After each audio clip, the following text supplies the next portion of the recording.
And welcome back to a special edition of Inside Sports. I'm your host, Todd Blackstock, and we're on location at the City Museum in downtown St. Louis. And right now we're going to take a look at some of the Circus Flora performers and how these performers are truly athletes. Let's take a look.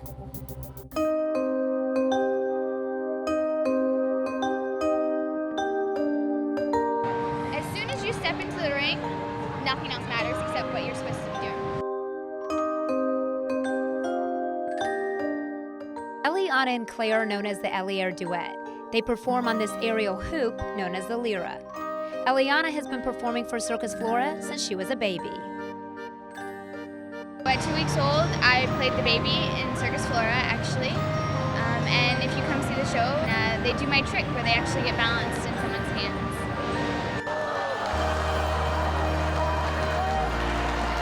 Eliana met her sidekick Claire at Circus Harmony when they were just 7 years old. They've been performing together on the Lyra ever since. I don't think I've ever gone longer than about 3 weeks without seeing her. Yeah. In 11 years. Yeah, in 11 years.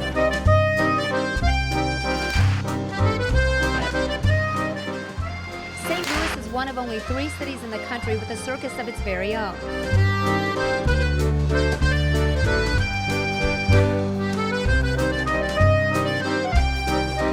Under this big top, talented performers from all over the country are welcomed with open arms. Such a family here. Like, I don't need to know you, but you're part of my family because you're in the circus. Like, that's it. You know, you just take care of each other. You may not think of this unique family as athletes, but these high risk takers will tell you differently. I definitely would consider myself an athlete. I train like an athlete. I present myself like an athlete. The only difference is, whereas athletes have a lot of people cheering for them and it's very competitive, circus is competitive against yourself. The girls train together 6 days a week, 4 days on the Lyra and 2 days with their tumbling troupe. We've gotten pretty good at being able to read each other, knowing when there's something wrong, and being able to help one another with that. Danger is nothing new to this daring duo. They encounter it on a daily basis. I trust Claire 100% and she would never let me fall. You just have to learn that falling's not an option. I mean, when Eliana's hanging onto my sweaty feet, pulling herself up, it's not an option to let go, it's not an option to switch. At the end of their act, the Lyra rises to the top of the tent. The higher the Lyra goes, the hotter it gets.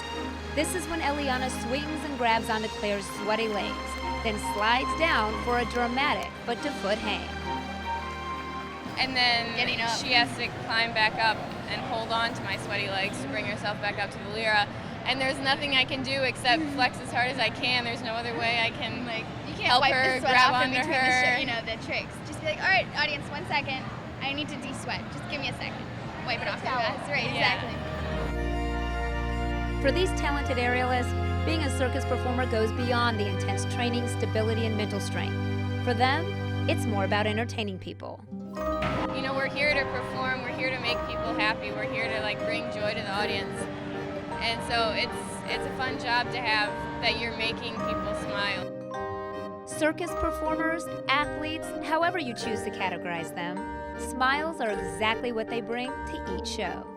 People come here to be entertained, and hopefully we do that. For Inside Sports, I'm Cara Kay. It's amazing to see how these Circus Flora entertainers are so artistic and athletic. It's just amazing, and Circus Flora is one of the greatest events each year in St. Louis. And joining us right now on Inside Sports is a Circus Flora performer. This individual is in his 3rd generation of circus performers. And right now, we'd like to introduce to Inside Sports, Mr. Nick Alati. Nick, thanks a lot for joining us. Thank you for having me here, sir. You're a 3rd generation of circus performers. Now you go all the way back, to your grandfather. Can you maybe take us back a little bit and and tell us how it all got started with your family?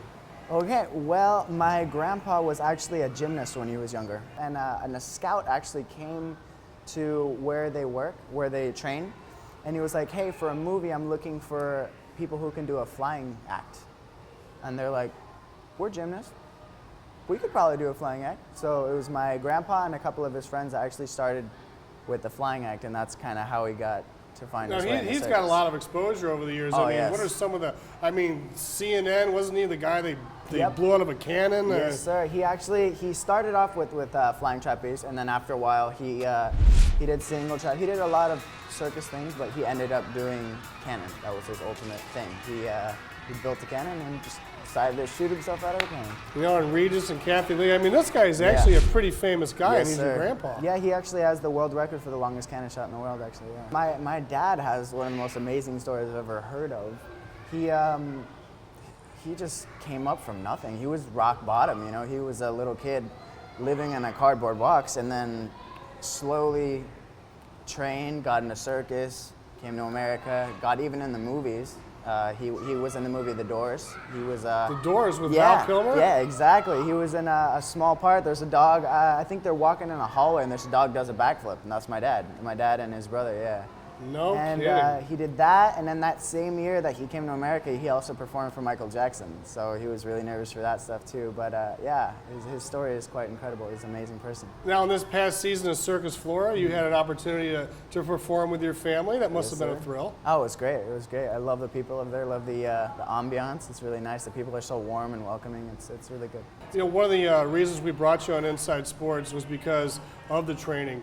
I mean, a lot of people don't think of circus performers, you know, as like athletes playing sports. Yeah. But the training involved with it, you have to be like a great gymnast, for instance, or something. But what is the training secret to performing in a circus at the highest level? It's just dedication, man. I mean, it's with everything. Like, let's say you play football. You know, they run drills. They'll lift weights. They'll do stuff like that so that they can perform better with their games or whatever they're doing.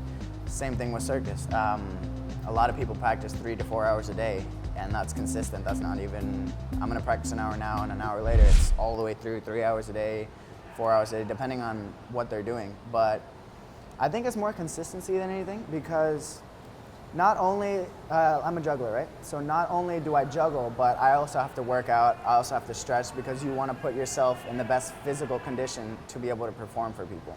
You know what I mean? Right. So it's very much dedication and a lot of time put into your practice. So you're a juggler, huh? Amongst other things.